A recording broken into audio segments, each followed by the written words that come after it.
சிவபெருமான் தான் புண்ணியத்தின் மொத்த ஹோல்சேல் டீலர். அவர் தான். நீங்க புண்ணியம் செஞ்சிருந்தீங்கன்னா உங்களை அறியாம சிவபெருமான்கிட்ட வந்துருவோம். இப்ப நம்ம கேட்கலாம் நம்மளை பார்த்து, நான் எப்படி இந்த சாமிகிட்ட வந்தேனே தெரியலீங்க, ஆனா வந்துட்டேன். அப்ப புண்ணியம் பண்ணியிருக்கிறோம், அதனால வந்துட்டோம். இவ்வளவுதான், வேற ஒண்ணு. அதான் என்ன புண்ணியம் செய்தனே நெஞ்சமே. சும்மா சொல்லிட்டு போனாரா திருஞான சம்பந்தர்? சும்மா உபச்சாரமா, சும்மா பேருக்கு தானுங்க, அப்படிலாம் இல்ல. அப்படி சும்மா பாடிட்டு போவோமே, அப்படி பாடிட்டு போனாரா என்ன? இல்ல, சிவஞானத்தை அமுதமாக உண்டவர். அவருடைய வாக்கு சத்திய வார்த்தை, பொய்யில்லாத வார்த்தை.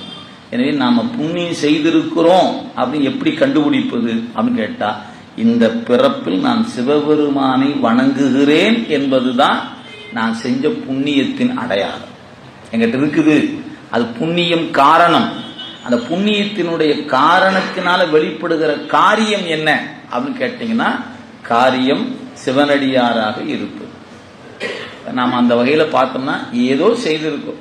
என்ன செஞ்சேன்னு தெரியல, எப்ப செஞ்சோன்னு தெரியல, ஆனால் செய்திருக்கோம்.